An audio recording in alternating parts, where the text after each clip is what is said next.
everyone, and welcome once again to Miami Minutes, the podcast where someday we'll find it, the Miami Connection, the Orpans, the Ninjas, and me. I'm one of the hosts. Oh my god. I am your other host who moves a lot of coke in Orlando, John Parker. You're very proud of it as well. You're constantly talking about the amount of coke that you're selling in Orlando. I mean, I've got to put it out there. You know, the listeners based all around the world, I can hook you up. Actually, if the law's listening, I can't hook anyone up, honestly. It's a joke for the purposes of this. I mean, of course, it's a joke. People can't see the wink I'm doing here, but it is, of course, a true factual joke, right? That John does have the number at the end of the podcast, by the way. Do not email the show asking for assistance with this. We'll get into this later too, but like, I'm really beginning to love the sort of Springfield Shelbyville rivalry that I'm interpreting between Miami and Orlando now. Oh my god! I hope it's a rivalry over a lemon tree. Because it's even weird as like we went to Miami to steal their trucks and then have to sell them the next city over. It's literally that episode of The Simpsons. Yeah. I mean, holy shit. He goes in there and finds out there's another Yashito, but Yashito is my name. So this is what it feels like when doves cry. When ninjas cry. But yeah, like introduction stuff. We're here to talk about minute 9 of Miami Connection. And it begins with these guys who are waiting for crime, having crime come right to them. Oh, yeah. And it begins, actually, it doesn't begin. It ends with the introduction of possibly the greatest band that's ever existed. I mean, it's a new dimension in rock and roll. Yeah, it was such a cliffhanger. We still don't get to hear them. Technically, I guess we have heard them, but yeah, we're going to get the official debut of Dragon Sound. Although, I have to say, as soon as this minute kicked in, and you just get the ending riff of dun dun dun dun, skip to Miami, I was immediately like, oh man, this song is really good. Like, it's just such a good song. It's an incredible tune. I genuinely think the songs in this are good and catchy. Yeah. You don't forget them. It's the thing, even though we talked about it a lot, like in the last week, it was just hearing that riff was like, yeah, this genuinely slaps. Like, I would be very proud if I wrote this song. Yeah, the 80s was, you know, the prime era for this kind of thing. I know people might think it's cheesy and silly now, but back then this wasn't particularly weird music. No. I always wonder about that though, because me and you would be into like Oingo Boingo and Devo, and they always seem like they're the alternative weird bands. But at the same time, like everything in the 80s was all synth and stuff. And like, yeah. I was kind of like, what? Back in the 80s, would Oingo Boingo and Devo have stood out as that weird a sound? Like now it does. But like, maybe back then it was like, oh no, everyone was just listening. Everything kind of sounded a little bit like that. So I think Devo helped create that because Devo, I mean, they started mid-70s. You know, they were there with punk. Yeah. Even though they're more associated with new wave, you know. Maybe the same with Oingo Boingo. I think they were playing garages and stuff back in the late 70s. But yeah, true. And I think they helped sort of create that as the norm. So I don't think they did really stand out that much because with the 80s it was like a weird thing where almost everything was embraced. Like, you don't have to love it, but the 80s was like a playground for every genre is out there. You want hardcore punk, you want ska, you want pop, you want metal. You've literally got everything. Which I can't think of another era like that. Usually kids hone in on like one thing or two things. But the 80s seems to be like the skinhead kid is mates with the goth and things like this, you know. Yeah. I think that was just weird because the two guys from those two bands as well would get into soundtracks in the 90s in a big, big way. To the point that, like, well, almost they must have made such an indelible mark on like modern people who do make soundtracks. So like, oh yeah, what are you influenced by? Like, well, you know, certain soundtracks I remember, like the Rugrats theme or something. Well, that's the guy from Devo. Oh, also this as well. Like the guy from Devo also wrote that. This thing, Danny Elfman wrote that. Yeah, so but legends. Yeah, so two very, very iconic bands from the 80s, and then seeped away into soundtracks and just made some of the greatest soundtracks. So but imagine if Dragon Sound had taken off. We could be talking about the Batman theme by Dragon Sound. Like, what a world that would be. Oh my God, can we hit Dragon Sound up to say, can you do a Batman song for us? Because we did that for Bat Minutes. And they're like, oh, our other show, Miami Connection, like, do you want us to come on for that? No, you're fine. Nah. We're good. You've done enough. It's okay. No, we got a theme tune, so we're all right. Well, speaking of Miami Connection, you said, how we start here with the real tough guys. And I can't help but thinking they just look like Streets of Rage rejects. I'm just getting hooked because I'm assuming there's a guy in the background, but I'm getting such a Barb from Stranger Things vibes from that person. Yeah. That's just like... Is it maybe, who's to say? Like, after the Upside Down, Barb didn't just, she clawed her way back. And she's like, I've seen some stuff. I can't go back to normal life in Hawkins. Oh, maybe the Upside Down leads to another dimension. It's like Twin Peaks style, Twin Peaks: The Return, and this is Barb living in the other world. Yeah, Upside Down connection. Yes. That'd be great. Yeah, just you come out the other side of the Upside Down and you're just in Orlando. But they're like, everything seems pretty normal, except there's roaming gangs of ninja bikers everywhere. Who look like they're from Streets of Rage. Yeah. Oh, it's one thing too. As the song fades out, and I know we've mentioned it, and we will have to mention it again because you do get introduced to a rival band in the. Mm-hmm. But I'm still like. Because this Escape from Miami seems to be about the guys we've already been following, I'm kind of devastated that this doesn't end with like Yashito jumping off his bike going, "Get me a pen," and like he's been writing this song you've heard in his head the entire way from Miami. He's been on his bike going like, "Steal all your coke and along with you." Like, oh man, I gotta remember this. It's brilliant. Write it down. Jeff, give me a pen. Oh, can I use your back? And he's just like writing the whole song out on like a legal pad on Jeff's back. It's like, you can use the car bonnet. No, your back's fine, man. Don't worry about it. Have we mentioned that? That this guy who appears to be their sort of leader, this little group, is Jeff that you just said there? Yes, gets mentioned by name in this minute too. So I guess we should talk about his formal introduction. We should, yeah. This doesn't mean anything to anybody, but he looks exactly like my old boss when I worked at Game, the video game shop, and it's freaking me out, man.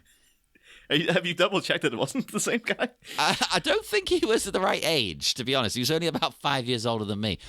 But please tell me, like, someone came into the shop and was nattering you one day, and you were just like, who was that? I was a friend. A friend! Oh, yeah, that happened all the time. And he was always selling coke out of the back. No, he wasn't. I mean, that's how you got started in the business. In the fictional business that you definitely aren't making a killing on every day, John. Wink. Jeff and John's Coke Emporium. I mean, that's what we called it, really. But these bikers are, they're waiting. Sorry, they're waiting for the bikers to arrive on the scene. But actually, before we move on, didn't you say you one time found a bag of weed inside a PlayStation 2, or is that someone else I'm thinking of? That's me. Oh, yeah. At Game, people would trade in consoles and things. The PS2, the original model, has a big sort of socket at the back, a big empty space, because that was to put a hard drive or a modem you could get in Japan, you see. But you couldn't get those. Well, maybe you could get them in England and America, I don't know, but they weren't like used for anything. They weren't a big deal. So people would often hide stuff in the slot. So every time you took one in, you'd check the slot for stuff. And yeah, someone had a bag of weed and about 10 copied porn DVDs. So it sounded like, this was Jeff dealing all kinds of drugs and apparently adult films out the back of Game in the UK. Well, let me just say, you better believe the staff took those.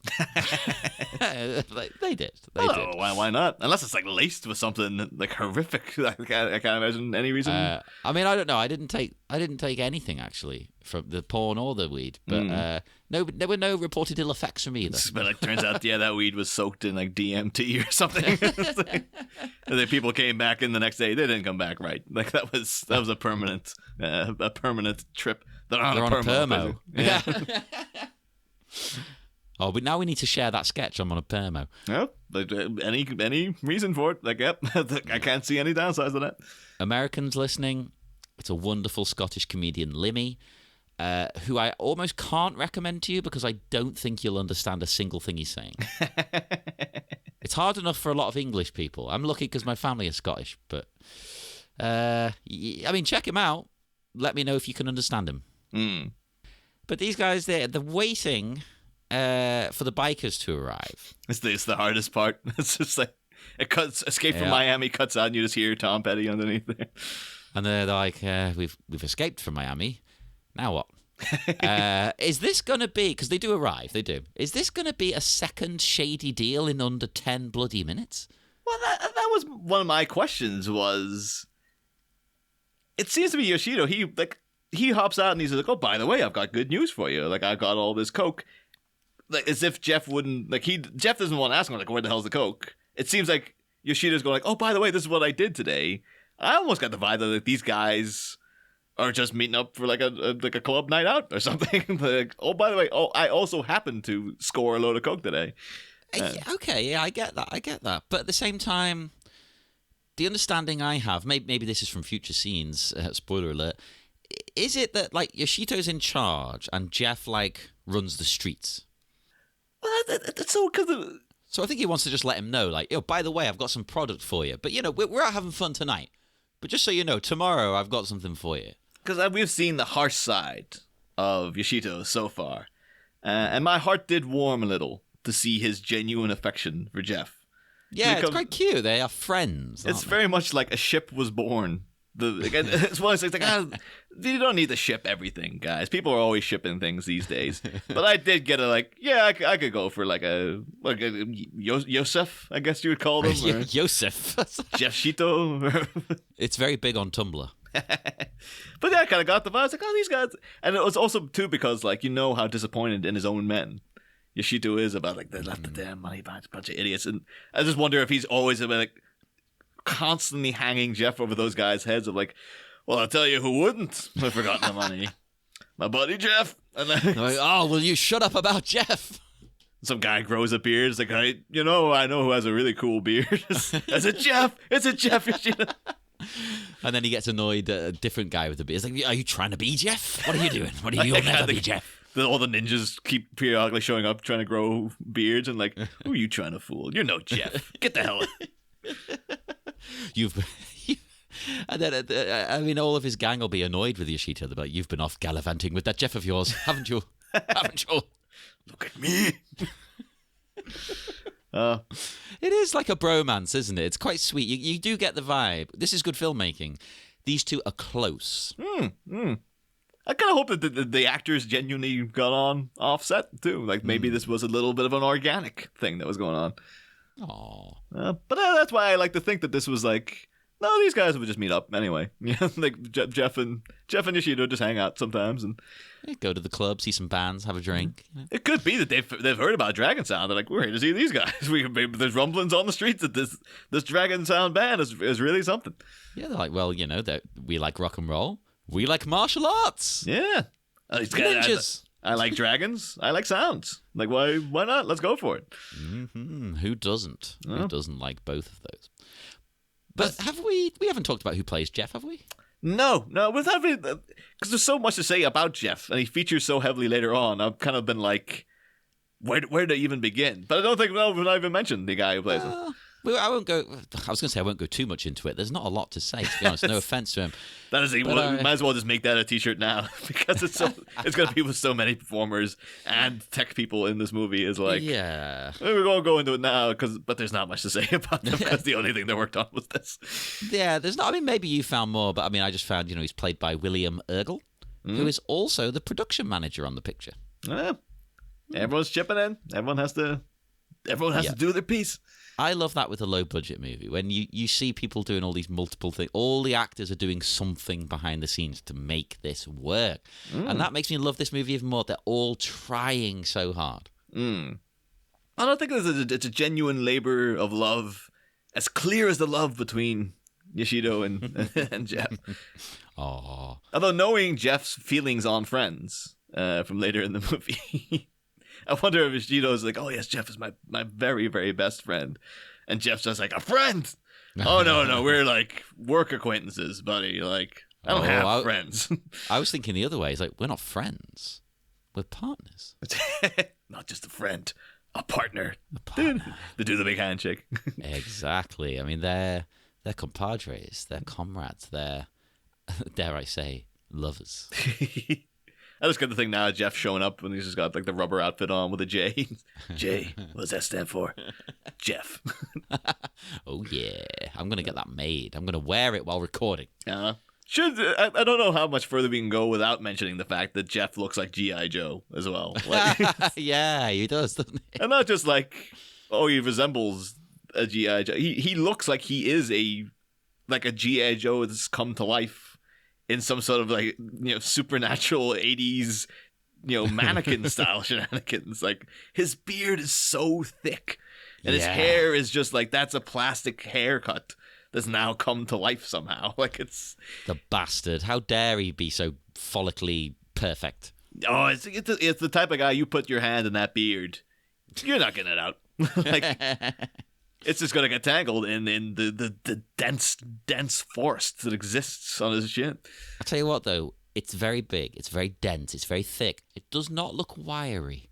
It looks nice. He's looking after that beard. He's maybe getting some oils in there. Yes, indeed. Oh, he's got a little comb in the back pocket. Yeah.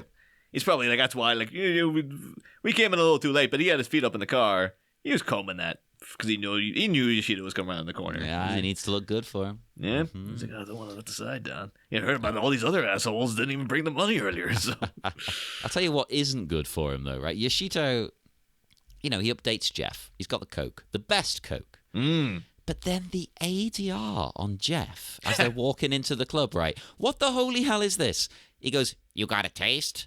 Why is it all nasal and whiny? That's not that actor. I was just enjoying the fact that they kind of stumble over the lines as well, where it's kind of like, oh yeah, we finished each other's, sure. Like, it was like, there was kind of like, oh yeah, we're talking about going into a play. Oh, no. It's all ADR. I can't wrap my head around it. They must have added that line and they didn't have the actor, right? Because that's not what he sounds like in the rest of the film. No. Like, listen back to it, people. It goes like, you got a taste? I mean, we don't know it's Jeff. It could be like someone off camera, like, hey, how's it going, Yashito? Like, I was like, oh, Christ, it's Bill. It's like this other guy. Like, oh, jeez. No, he doesn't. Although I should.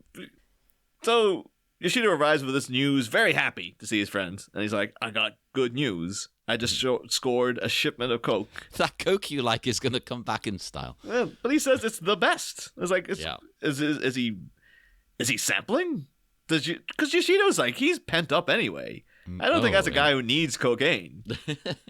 But again, I don't know, when he's in party mode, he might just be like, he's like, fuck it. Like, he's just ready to burn the whole place down. That's a good point, though, because if he's not sampling it himself, he's relying on other people's judgment, which, as we know, his crew are pretty useless. So he must have given it a go himself, right? Yes, he did. Or has he heard it on the street somehow that these guys have the good Coke? So he's gone and stolen it from them? Oh, that actually might be it. That's why he went all the way to the dour, doldrum nightmare town of Miami. He's like, oh, I hear they got the good Coke over there. I gotta go swipe some. I'm pretty sure the good Coke is probably Colombia, but okay. But that makes perfect sense. Like, that's why they're like, oh, this goddamn Orlando club. It's just not doing it anymore. Like, the people are bored of it. We need to go and get. Like, this is like going all the way to Albuquerque to get the blue meth. You're like, oh yeah, they got the proper Coke down there. I guess, yeah. So basically, this is a proto Breaking Bad. That was Vince Gilligan's set, and he was one of the other one of the 12 people in the theater who saw this. Yeah, and was like, there's a kernel of an idea right here. I want to see a prequel now about Yashito Breaking Bad. Him, young Jeff. Why not? Yep. You can see the beginnings of the beard. Oh my God, yes. What would you call it though? Just Miami Origins, or just Friends? Like Friends! Exclamation mark. Yeah, question mark. Friends. That'd be a bold move of a TV show to be like, we're called Friends. Like, but there is a TV show called Friends. we've got an exclamation point and a question mark at the end. You've got to shout it. Yeah. It's like, totally different titles. Like, but won't people get confused with the other friends? And just like, no, why would they? Only morons. It's a different vibe, man. But now this is because these guys have, actually, no, when we get into Dragon Sound, those guys are genuine good friends. But, like, you could apply the song Friends that appears in this film to Jeff and Yashito. Like, maybe these guys aren't so different.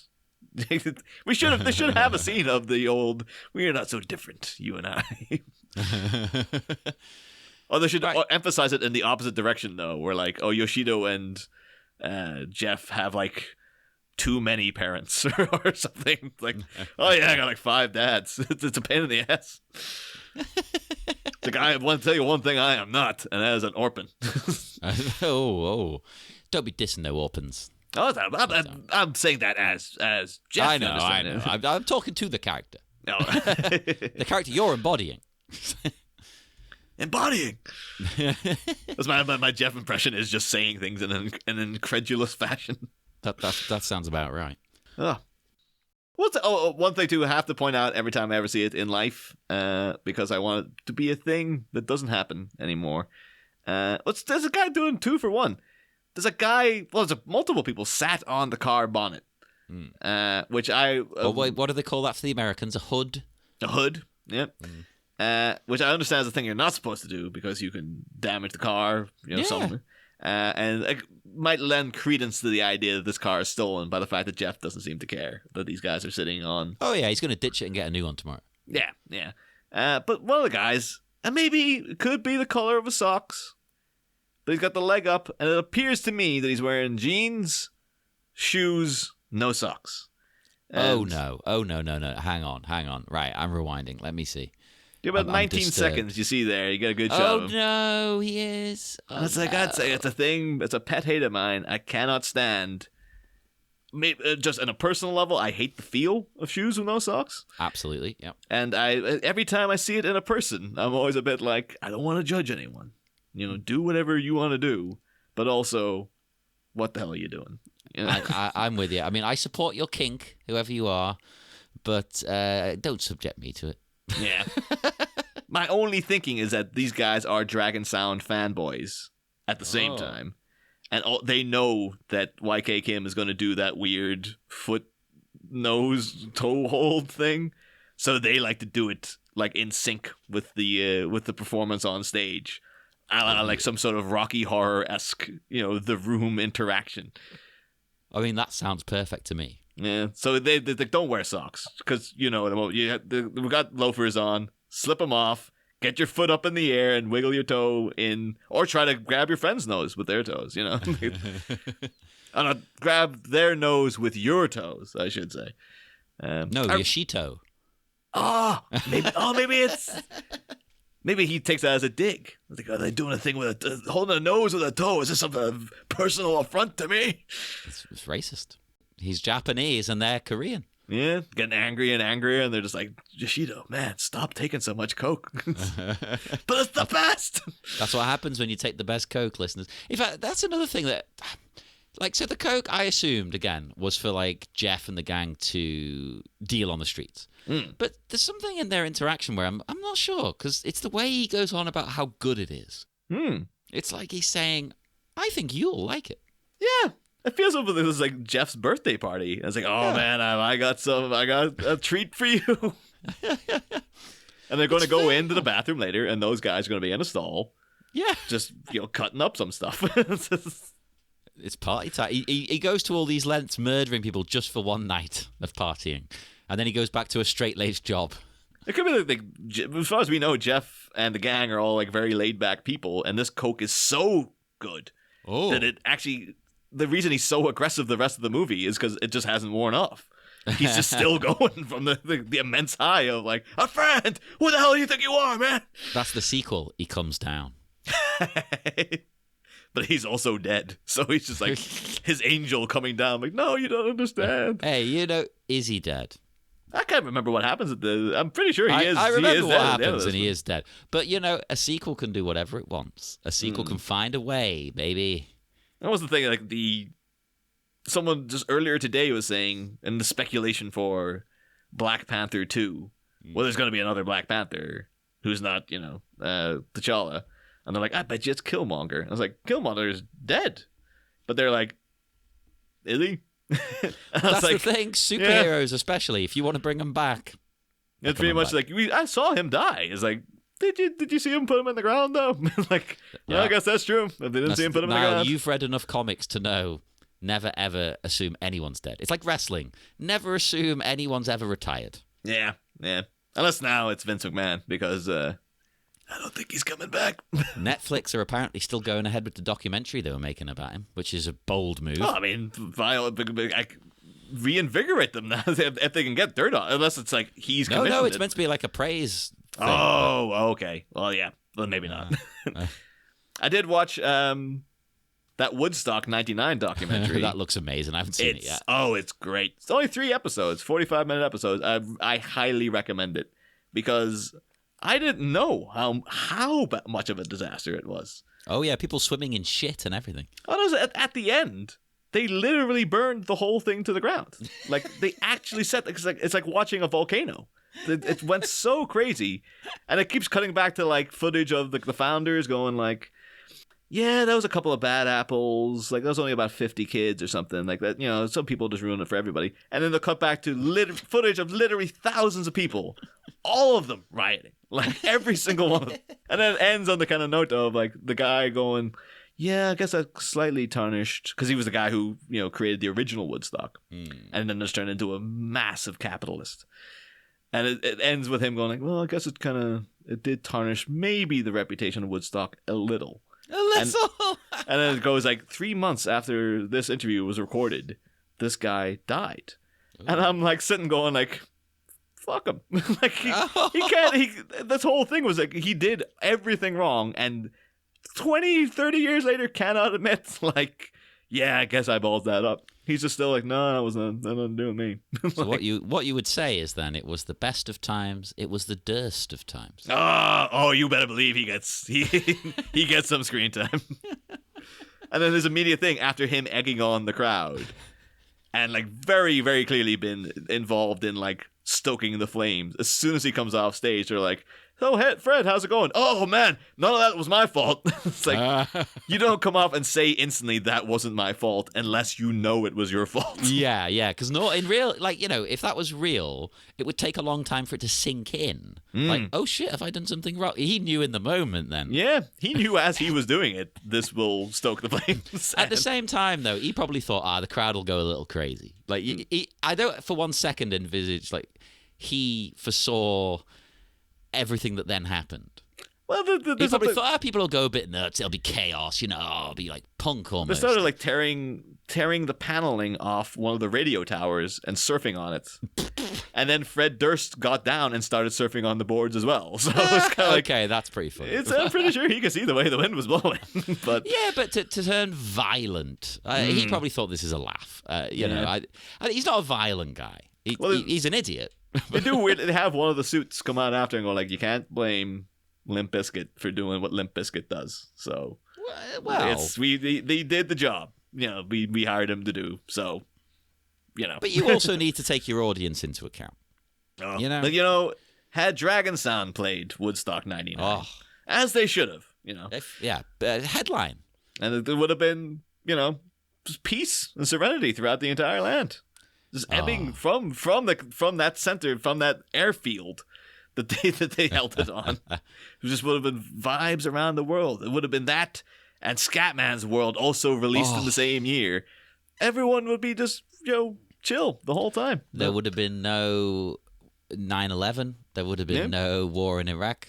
None of this stuff would have happened. Everything would have been perfect. Yeah, it would have been just Soviets shaking hands with everyone. Peace in our time. Would the announcer at the club here help or hinder if he was to introduce Dragon Sound? Because he introduces them here. He's quite spiffing, he's very stylish, but he has horrendous feedback on that mic. Good Lord, man. Learn how to work this thing. Everything about this guy made me tense. Yeah, he's like, how do you put it? He's a suit. I know he's wearing a suit, but I don't mean that. I mean he's there for the money. Maybe he owns the club. I don't know what his deal is. He's booking the bands, but he's doing it for money. He's not doing it for the love of music. Yeah. Look at him. He looks like he works for a label. Yeah, he's just heard that these guys are a new dimension in sound, but he ain't checked them out yet. This is going to be his introduction to Dragon Sound as well. But he's just like, oh, I heard these guys can bring in some money. Well, and he's introducing us to his club as well, Park Avenue. It's Central Florida's hottest nightclub. Is it, though? Really? This place? I mean, sometimes you do get some crowd shots later that make it look like it's pretty happening. But it looks fun, right? Don't get me wrong. It looks like a nice place. But Florida's hottest nightclub. Sorry, Central Florida. He's very specific with his words. It's the hottest nightclub on this street of Central Florida at this time of this day. It made me think of Alan Partridge. American listeners might not know that show. But when, he's bigging up like his radio show, and he's like, it's the most listened to, I can't remember the exact words, but he's like, it's the most listened to show at like 6 a.m. for 35 to 55-year-olds in the North Norfolk area. I imagine Partridge wearing this suit as well, quite frankly. Yeah. It's prime Miami Vice chic. So I guess they're going for they've at least got the general area correct in terms of their fashion. Yeah, I mean, this is how I picture everyone in Miami to dress. I don't know if that is accurate or films have lied to me. But I'm just a little disappointed the sleeves aren't rolled up. Like that was the main thing I was waiting for. But I mean, one of my ambitions in life is to basically become the man from Del Monte.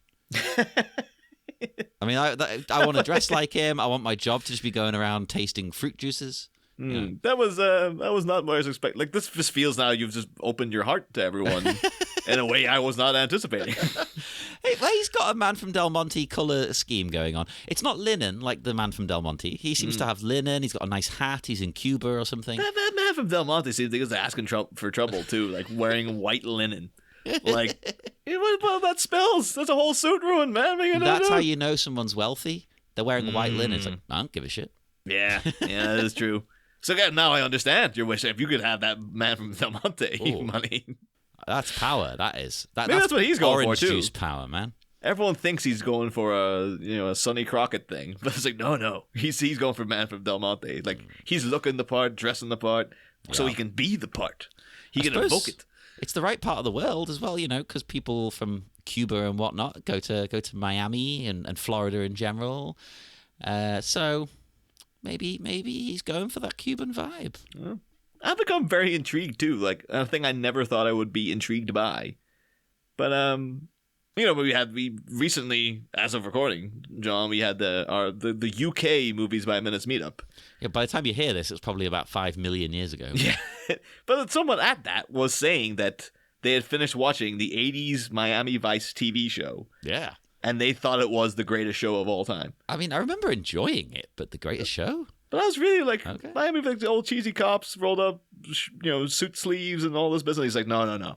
That's not what the show is. That's the public perception of what the show is. He's like, it's better than Breaking Bad. It's better than The Sopranos. It's better than The Wire. It's like, I've seen all those things. I'm telling you, 80s Miami's Vice that's the high watermark of TV.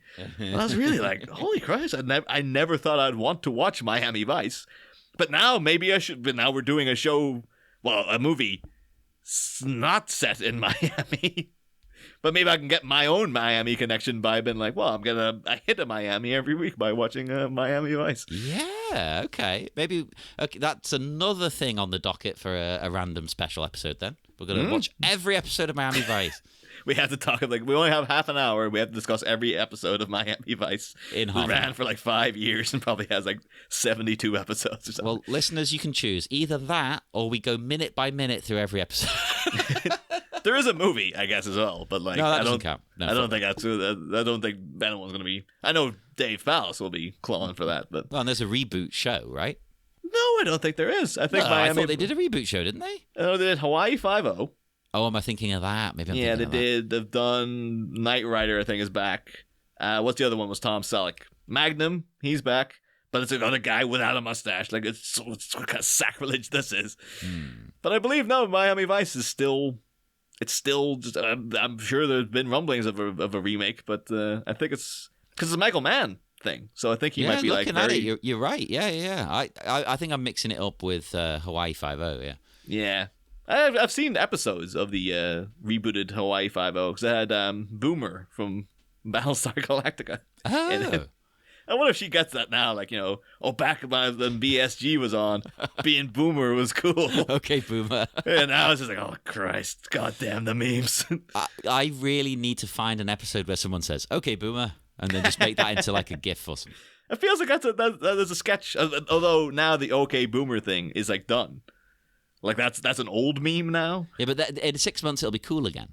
That is true. Retro. It feels like there should be some sort of BSG sketch of Boomer just dealing with the fact that her name is Boomer in this. Although I guess it shows set in the distant past, so I guess technically she's not a. They wouldn't have baby boomers yet, but you say that it's the past, it's the future. Who knows? It's everything. Who knows? It's an eternal loop, right? Yeah. Well, until the end of the show. Where is mankind going from there? Maybe we're in the middle of one of the loops now. Yeah. It's like, well, when mankind creates Miami Connection, it just gets to that height, and then the loop begins again. So instead of the song that they used to sort of awaken the Cylons and stuff, and and do all the stuff at the end, I don't want to spoil it for everyone. It's going to be Friends Forever. Yeah, just cutting to all the characters go, friends for eternity, loyalty, honesty. Well, that's the Cylons, right?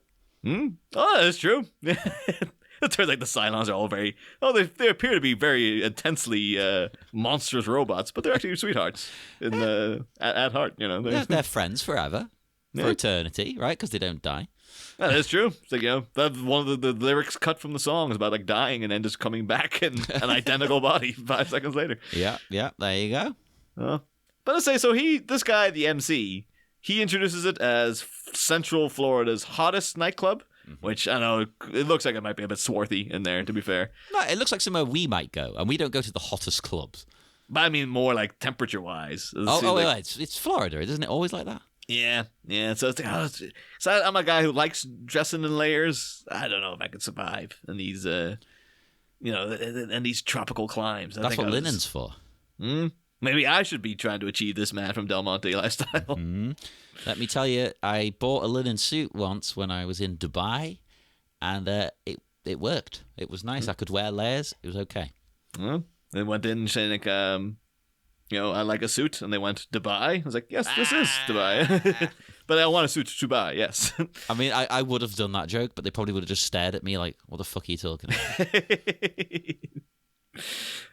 But him saying it's the hottest nightclub, I was getting the vibe it was like the shortest nightclub. Because that fan, I know it's just an optical illusion, but it appears as if that fan is like an inch away from his head. Like that was making me tense as well. It's like, man, he's like, he might be hunched over. He's going to stand up and hit his head off the goddamn propeller or something. It's getting to me. Hey, me and the band have performed in some places, that are massive, and then I've performed in some where I can't even lift my arm up without punching the ceiling. Yeah.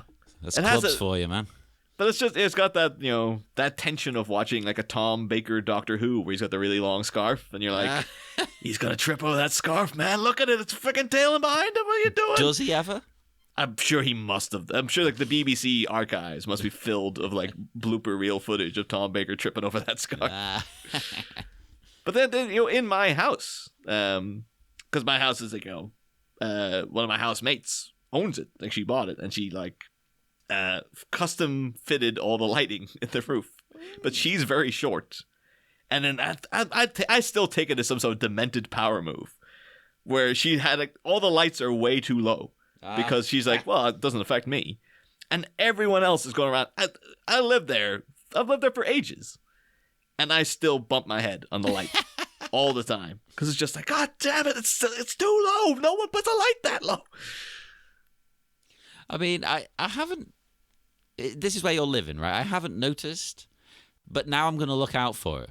I'm pretty sure you have complained yourself of bumping your head. Oh, there's that one in the hallway. Yeah, that's the one. That's the one I'm talking about. I thought that was like a one-off. I haven't noticed the others, but the hallway one I've definitely bumped my head on. Yeah. Yeah, and it's the first one as you come in the door, as if it's like establishing whose house it is. Whose house? Oh wait, that's a wrestling reference. You won't get it. But it'd be like, maybe, I don't know, maybe she also owns this nightclub. It's like, yeah, lower the fan, lower it. No one else can stand there. It's like, lower that damn fan. Doing it Kylo Ren style. You're lower. Or I don't know, maybe these guys just need the money. That fan's about, it's kind of half hanging off the roof, and it's like, it's going to go down any second. But like, yeah. Maybe we get one more performance out of this. Well, speaking of performances, he introduces us to the new house band. And as we've talked about, they represent a new dimension in rock and roll. Mm-hmm. I mean, to be fair, I know we've joked. When we see them in action, it's genuinely hard to deny this. They are unique. I mean, yeah. The guy is like, he's an awkward MC. He's for whatever reason, he's getting horrific feedback on that mic. And he looks like a businessman. Yeah, he seems like a dork. Like, he doesn't seem like the natural charismatic guy who works a crowd regularly. He just seems like some, like, oh, okay, I guess I'm introducing the band now. But like, I don't know if he's not Dragon Sound's manager, because we went to see the inner workings of the band later on. But it's everything about him is off. But what he's saying is 100% true. Yeah, I mean, whether love him or hate him, I bet you've never seen a band do this. But you won't know because it's next week. Yeah. But they are here, technically. It's Dragon Sound, but, the minute's ending. As we said, like, maybe Jeff and the gang they're already fans. Like, they've got that guy with he's ready to whip off his shoes to do the toe move. That should be a twist where Jeff's like, I was your biggest fan. And now you betray me. Oh, that would be like... I'm just thinking ahead to scenes that are coming up in this film. I'm so excited. Jeff versus YK Kim. Oh my god. God versus God. The The master versus the master. One thing I did look into, because I thought the name Park Avenue was a bit lame. It's very lame. Yeah, for a club in Central Florida to just be called Park Avenue. Like, they had a thing, you look on the sign outside, it doesn't show you the whole sign, but it says Park Avenue's Copa B. And it's supposed to be like an exotic kind of place. It should just be called the Copa, whatever, I don't know, maybe friggin' Florida's flooded with copas and whatnot, that they're sick of it. You'll like this. When I was at an American school in Pakistan, we had like an outdoor area where you could get like drinks and stuff. I don't mean cocktails, I mean like, soft drinks. And it was called, because our mascot for the school was a cobra. It was the Cobra Cabana. Oh, how have you never told me this before? It's never come up. That sounds like my dream school. They have a pun in the goddamn school mascot. Fantastic. Yeah, the Cobra Cabana was where you went and got drinks. Yeah, go Cobras. So is that why you're like so Cobra Kai? Well, I mean, I was halfway there. So well, I mean, I genuinely have been thinking over the years of like, I want like a cool cobra tattoo. To like, that laugh was a bit too like... No, because the moment of silence afterwards, like, oh Christ, I think that might have actually hit John. No, I just think...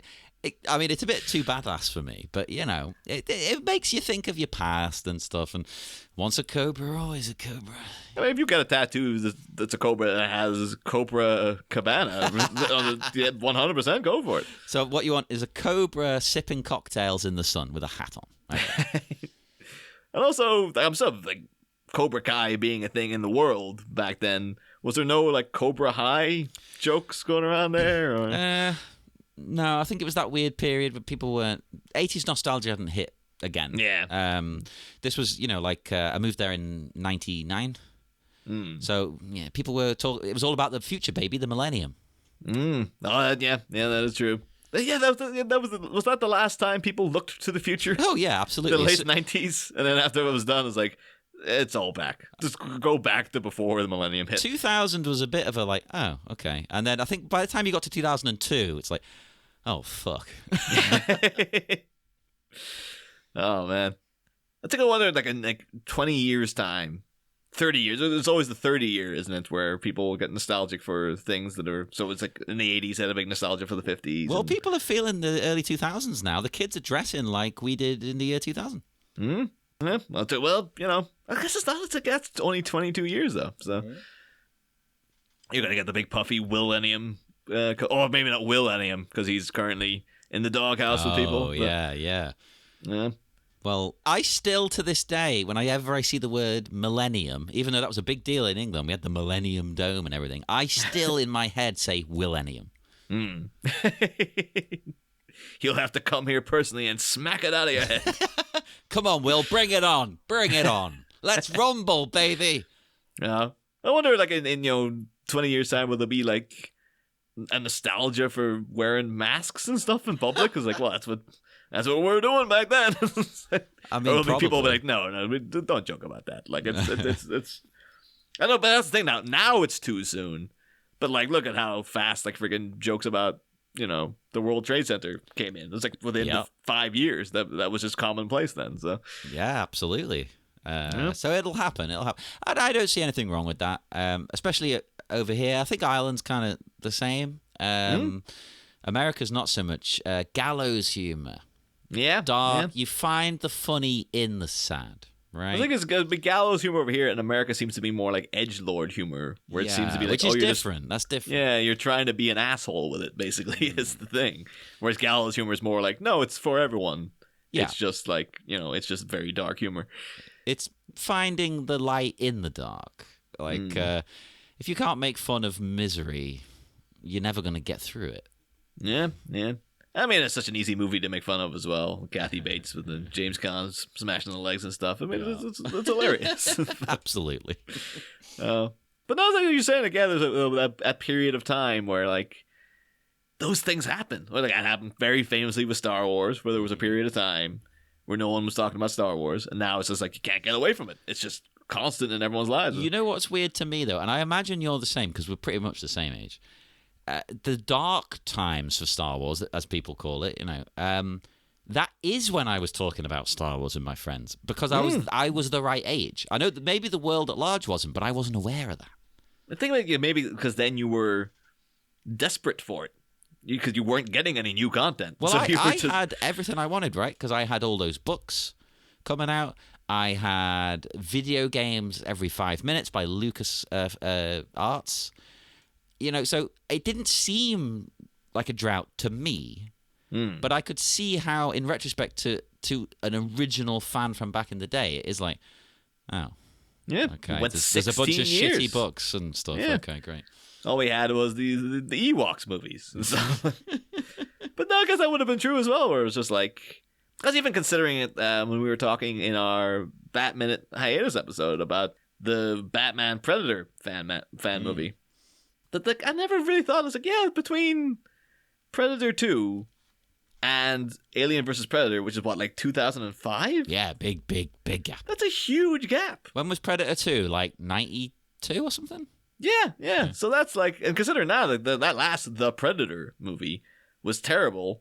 They were already in the pre-production stages of Prey. As it was like they were making two at the same time. I was like, what the hell is going on? Like, this is why they just left it on the shelf for so long. And then they were like, oh, and then, the same now with Karate Kid. There was like, what is it, the next Karate Kid's like 94?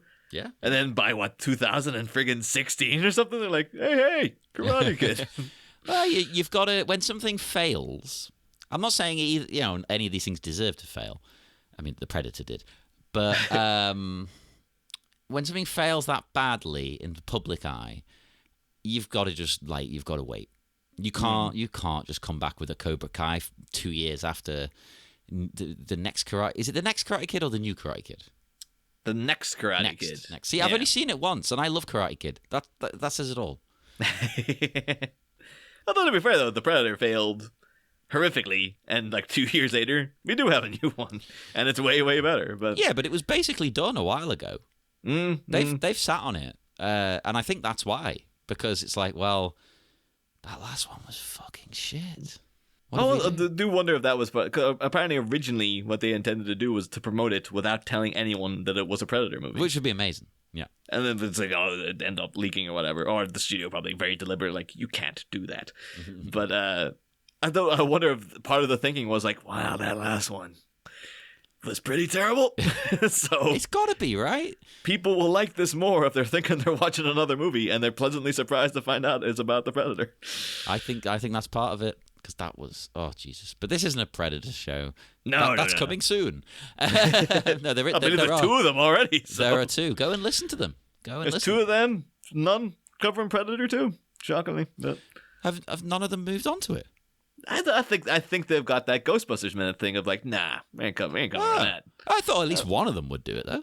No, it's a shock. And I'm still, as much as I love Brady Crane, I'm just like, dude, come on. Like, Ghostbusters 2, what's the matter with you? Brady, if you're listening, we're getting you out of retirement, man. He is always hit up every time there's any rumblings of new Ghostbusters material. It's just like the ghost of Brady Hendrix's like MXM career revives. He's like, I'm back to talk about it for a split second, and I'm gone. That's all we need, like a phantom in the night. It's like Phil with anything to do with the Matrix too. Yeah. Like, I guess he's back. He's back, baby. Whereas like, people like us can't freaking get rid of us. We're here all the time. Although, speaking of phantoms in the night, we should probably head off into the night. The dark night, one could say. It's wrong show, John. Because, we've hit the end of the minute. The crowd are going mild. We're ready to move on, pretty much. Very blatantly footage of crowd from a different club at a different time. Oh, yeah. Without a shadow of a doubt. They don't know what the fuck's going on. They He's look never like in the shot with them, is he? Ever? This is footage from like the concert footage from Purple Rain or something. This is like oh yeah, whatever the hell Prince was playing, we got his trimmings. They bought the rights to that. Although, I'm still getting over the fact Morris Day cannot tour with his own name because Prince's friggin' estate owns his name. And so you can't see Morris Day in the time because he can't tour as that. But is that his real name, Morris Day, or is that his stage name? That's the extra kick of the teeth of it. It's like, that is his real name. So Prince owns the man's... But the thing is, too, is like, that's Prince been an asshole. He's dead! It's his estate been assholes! Hey, in wrestling that happened. This wrestler I love, Chelsea Green, she left WWE. She didn't have a good run in WWE, but WWE don't give a fuck about anyone. And then that's her real name, and they were trying to stop her using her name, even though she'd used it before WWE, and it's her name. They were taking her to court and trying to say, you can't use that name. She's like, it's my fucking name. That's why you had to go with a nice neutral stage name like Dragon Sound. Or they find out YK Kim's actual name is Dragon Sound. And they changed it to YK Kim after the movie. Yeah, he thought Dragon Sound it sounded too badass. It would blow people away. You wouldn't be able to concentrate on the movie. Yeah. Unless his name was my name is Dr. Agon Sounds. Can you change your name to that? Listeners, if you pay for Niall to do the forms and everything, he'll change his name to that. I'm always trying to go for Dr. Egon Sound, because then you're kind of getting a little Ghostbusters in there too. But Dragon. You have to be doing it in a vaguely Eastern European accent the whole time. I have no problem with that. No. I have one other note though, of course. The drinking game. Oh, of course. There is only one drink today, people, but you know what? Who cares? Because half the time I only take one because sometimes we have 10. So there's one drink because Dragon Sound were mentioned. So I'm going to have a nice sip of this. Drink with me. It feels like the first mention of Dragon Sound should be like a friggin' champagne cork going or something. Like that should be like one of the sweetest plums. Well, why didn't you buy me a bottle? I didn't know, Sean. We record the episode. We're gonna have to go back, do the whole thing over again. Start build over. Up to this minute. Bin this. Get rid of it. Yep. There's a period of civil war. Well, it is in Florida. Between the Shelbyvillian Orlando people and the Springfield Miami. Two houses, both alike in dignity. Oh, they should have had the at the end when that guy dies doing a proper like a curse on both your houses. A curse on both your houses. They should have put loads of Shakespearean references in this. Okay, have we managed to ever get YK Kim on? I was like, was Romeo and Juliet ever in your mind? Like, oh yes, very much so. Yes. I suppose there is a love thing going on between the two houses. Yeah, because totally. You don't know yet, but Jeff's sister's going out with a thingy from the band. That's a freaking it's a YK Kim, noted hack YK Kim, ripping off Romeo and Juliet. Oh my god, I've never put that together. Live on air, we've made a revelation. Finding out in the original parchment of Romeo and Juliet, they had a ninja horse roaming ninjas on horses. It's a credit they have to add. It's William Shakespeare's Miami Minute. Miami Minutes, Miami Connection. Like lute players called Dragon Sound and stuff. Like minstrels who toured. Oh, fucking Christ. Right, there's that William Shakespeare's Star Wars book you can get, which I've got all of them audio form. Now we need William Shakespeare's Miami Connection. Like doth will taketh your cocaine and endeth your life. Oh, if there's any Shakespearean experts out there, help us work on this. My knowledge is limited. It's limited. I might be English, but we don't all know about it. I think one of the first people. One of my first girlfriends was English, and she did know Shakespeare like the back of her hand. I was real like, oh, you guys actually do know all this stuff. I think she was just very, very nerdy. I think it's just her. Yeah, which is fine. I hated Shakespeare until a few years ago, maybe 5 years ago, when I went to see a play live, and I was like, oh, I get it now. Yeah. I can follow it. I can understand it. Now it's actually being acted, and I'm not in school just reading it out of a fucking book. I'm a big fan of Baz Luhrmann's Romeo plus Juliet. Oh, I always like that because the visuals alone, and it's camp as fuck. Yeah, we could just get in. Maybe throw in some. Maybe if we can. So Dragon Sound, we had the Cardigans playing in the club during this. The comparisons would have been easier to spot. Yeah. Oh man, I love the Cardigans so much. But anyway, we were ending the show about 10 minutes ago. Yeah, we're ending the show. Go and listen to the Cardigans. Yes. First Band on the Moon. Great album. Oh, yeah, there you go. Recommendation from Niall. This is like my Hedwig show, getting people to recommend songs. Yeah, that was one of my big, when I was a teenager. That was the Cardigans' First Band on the Moon. Was a heavy rotation. And then didn't listen to it for like 20 years. And it randomly came on a shuffle, not the other day, like a couple months ago, and it was a real was one of those Ratatouille moments. So there's like imagine a camera zooming into my eye. You've been like, what the hell? Well, listeners, there you go. That's your recommendation. You finish the show now, so go and listen to that to get into Niall's headspace to prepare for next week. And you can find us on Facebook at the Miami Minutes Taekwondo Orphanage, Twitter at Miami Minutes, Instagram Miami Minutes. And I mentioned email before, why not? miamiminutespodcast@gmail.com. Send us anything you like. Send us questions, send us observations, send us nudes, whatever you want. I don't know, are you allowed to ask for that? Or I guess I'm not asking for that. I'm just saying. You could just say you're open to it. Like I'm open to it. Do what you want. Yeah, I'm game. As long as it's legal, I'm game. Mm-hmm. Yeah, as long as it's consenting adults. Yes. We should really stress that part, maybe. Exactly. And we will be back in, oh my God, a week's time. Who would have thunk it? We'll have minute 10 of Miami Minutes. Listen to me.